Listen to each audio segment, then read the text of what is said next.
All right, welcome everyone. Welcome to this webinar. It's a very special webinar. It's around 5:40 p.m. and I wanted to give this webinar because I think that most people in life are looking for success. Success usually in the four key areas of life. So in this special webinar, I'm gonna share everything with you. Right, how? Welcome everyone. Whoops. Welcome to this webinar. It's a very special webinar. It's around how I was able to succeed in my life, and also um, why it is that I failed so many times. So that's a caveat, I've not always been successful, but the good thing about me is that I've always been a very good student, right? So I learned from my mistakes and I learned from the best practices that I've developed. So in this webinar, we talk about success in I wouldn't say general sense, but in a universal abstract sense. So it doesn't matter what field you want to succeed in, you're going to benefit from this webinar. So first of all, we want to make sure we understand the four key areas of life. So first of all, there's health, and as they say, health is the first wealth. Second, of course, there's wealth. Third, there's what I call, personal development. And, some people call it spiritual development. Other people like myself, we're striving for peace. Peace, not in the external sense where, there's peace in the world and there's no war, but really more like inner peace. Inner peace is not a little gift. Inner peace means that once you have it and you know how to achieve it through meditation, through different practices, spiritual practices, then you could lose all your money, you could get a divorce, your children could be screwed up, you still have inner peace. So inner peace is really powerful, and that's what we're aiming for. But it depends. In your case, maybe you're not very spiritual or religious. Maybe in your case, you just want, what they call happiness, which is fine too. So the third component is really defined by each person differently. It tends to be subjective. It tends to be individual. The fourth one, of course, is love, but I would define love in a particular way. First of all, there's love of self, and then love of others, and finally there's love of the what we call the special someone. Although I have to mention clearly that the special someone that you are looking for in your life, well, you are that special someone. So every time you look at yourself in the bathroom mirror, remind yourself, I point at myself in the mirror, you, Peter, are the special someone, right? You are the special someone because, whether you want to or not, you're stuck with yourself for the rest of your life. So it's very important to be able to love yourself so that you feel happy even when you're alone. And this is it's what I call solitude. So when you're alone, you're not really alone. You're having a connection with your soul, your inner being. So anyways, that's love. And the love of the special someone, wife, husband, girlfriend, boyfriend, etc. That's just one kind of love, and we'll see later on how you want to not make it special, you want to make it unconditional. So anyways, these are the four key areas of life. And so in this webinar, I'm going to show you a technique that I call non-freedom. And it starts from first principles. So you're going to be able to really control your life and, like I said, guarantee success in your life. No matter how you define success, no matter how you define your goals, you're going to be able to guarantee that you're going to succeed. Right.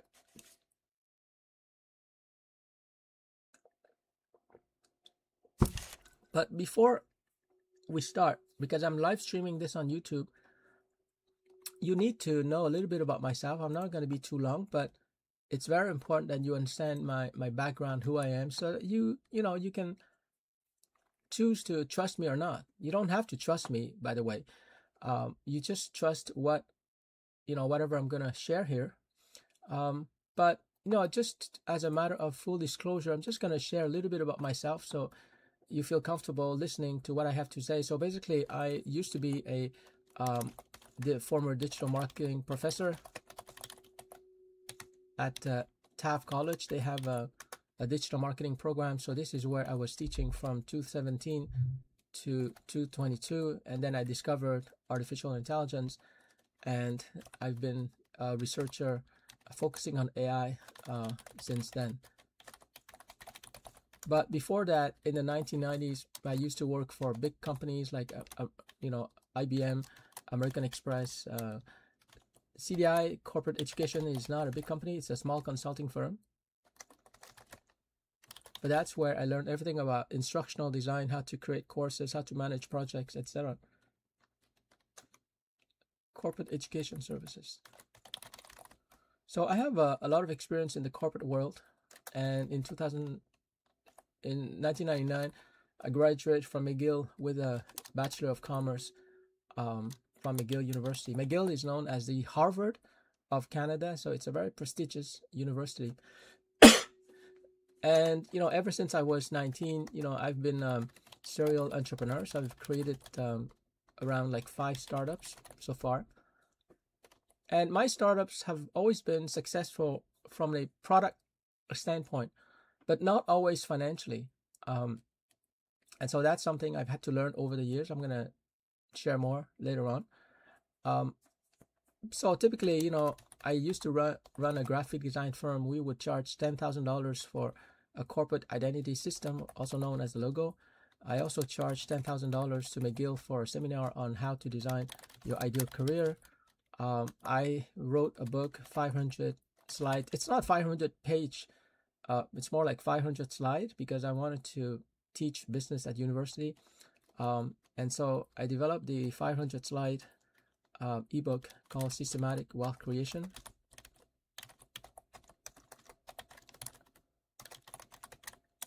So basically, oh yeah, I forgot. I was the valedictorian of my high school in 1987.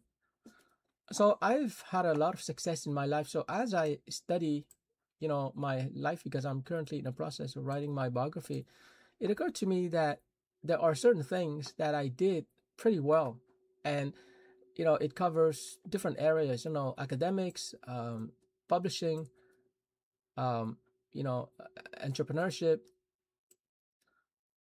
professional services, creating a seminar that is taught at McGill University, becoming an AI entrepreneur and innovator. I also became a computer programmer. I taught myself, worked for the corporate world, worked as a teacher and professor and course developer. So I did many things very successfully.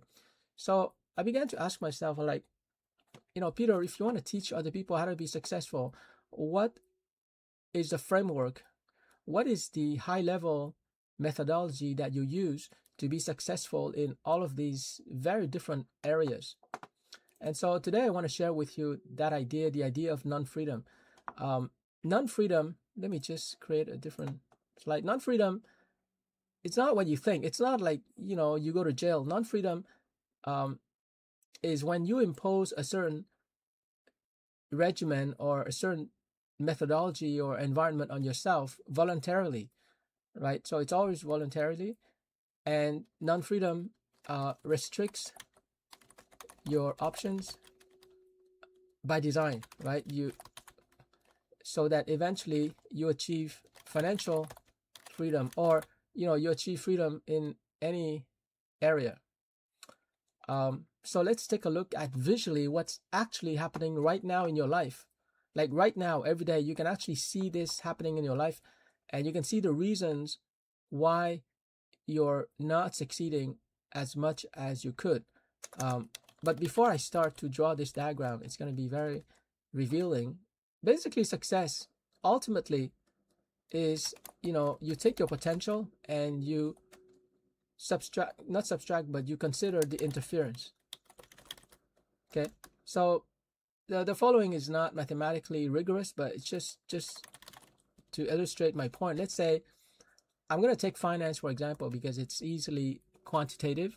So let's say that your potential every year, like your true potential, let's say that God was looking at you and this is really your true potential based on your skills, your capabilities, your experience, your education. Your true potential every year is to make $1 million in salary or income.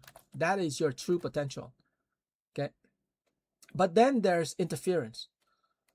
And this interference, in terms of cost, it is removing or subtracting your $1 million potential. And so we're going to say, for example, you have interference that, no, let me just put this in numbers so that it's easy for us to see. So your potential per year is, $1 million. But we have to consider the interference. What is stopping you? It could be other people. It could be your wife, your husband, your children. It could be your boss, whatever it is, or where you're living right now, your city, the country, the political system, whatever it is, it's called interference, internal and external. So let's say that the interference is costing you, let me see.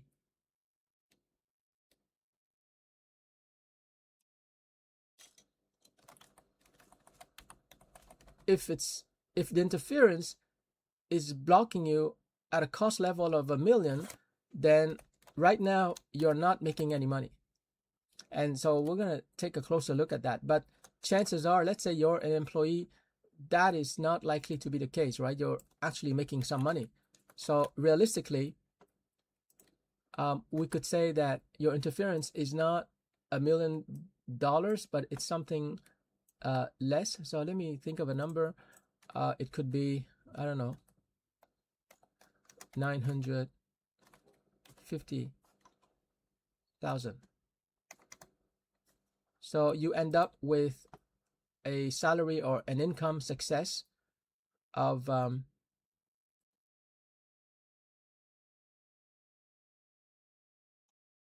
only $50,000. So this would be your salary. So whatever salary or income you're making right now, you have to step back and think that, is this really your potential? No. And this is a mistake that so many people are making, including Grant Cardone. Grant Cardone was on a YouTube interview with Lewis Howes, the founder of the School of Greatness. And they were talking, and suddenly, Lewis tells Grant Cardone, why do you have a $10 billion goal? Why don't you have a $100 billion? And suddenly you should see Grant Cardone's face. Oh my God, like he couldn't see his potential. So even someone like Grant Cardone, who was aiming for $10 billion, he realized, oh, wait a minute, I'm aiming for $10 billion, but actually that is not my potential. So this is so important. I'm going to illustrate that fact in a different slide, because Grant Cardone, everybody knows Grant, right? Like, very successful guy. I think he has a net worth of well over $100 million. So one day, he told Lewis Howes that his goal is 10 billion. And so that is the goal, right? 10 billion. So Grant thought that that's the goal that he should strive for. But suddenly Lewis Howes tells him, no, that's not the goal. That's what you end up with after you have all the interference. So Lewis was telling Grant that, no, actually, that's not the goal. Maybe your goal should be $10 billion. Okay, in income or revenue or whatever. And you have some limiting beliefs in your mind that prevents you from achieving that. So the beliefs, the self-limitations, the definitions, etc., it's around 90 billions.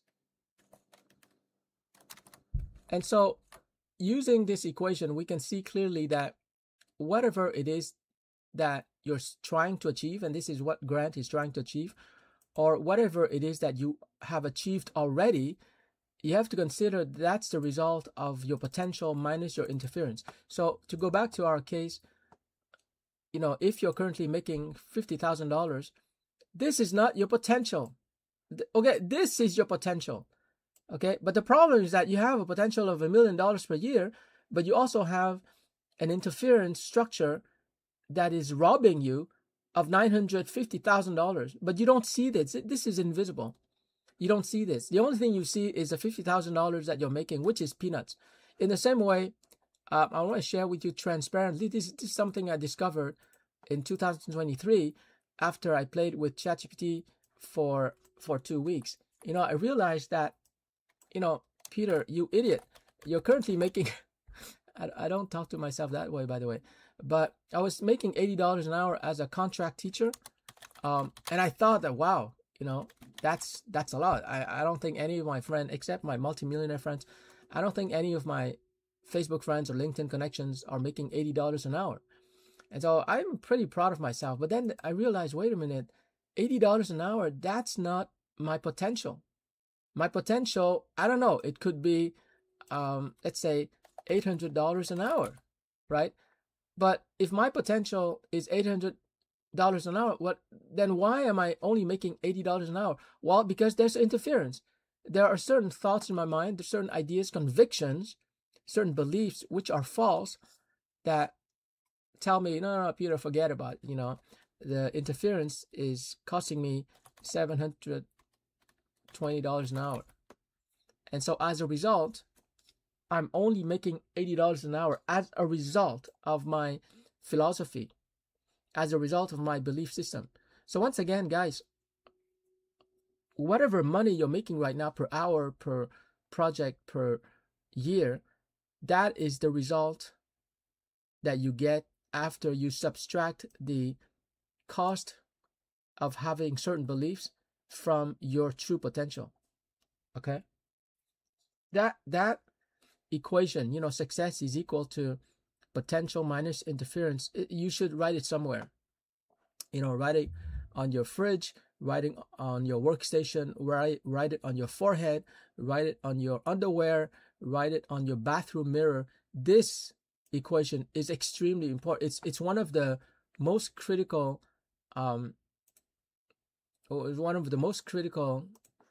framework or equation I ever came across in my whole life. And it explains, why some people succeed and why most people fail. Most people fail because they think that, first of all, their potential is unknown to them. So the minute that you hire a coach, and I did hire a coach, the minute you hire a coach, you have a conversation and suddenly you become aware and you become responsible for your potential. And then you begin to identify all the sources of interference. So coaching really helps. Like Tony Robbins is right. Coaching basically helps you to become self-aware. And you can coach yourself, by the way. You become self-aware and then you take responsibility. But most people, they don't become aware of what they're doing, what they're thinking, and therefore they don't take responsibility. Oh, Peter, I'm poor because, I'm sick, because the economy, because my boss won't pay me more, blah, blah, blah. So they're not self-aware that they are creating everything around them. So you have to be self-aware. And then when you become self-aware that you're taking, that you're actually behind the steering wheel of your car, then you take responsibility, right? So becoming self-aware simply means you realize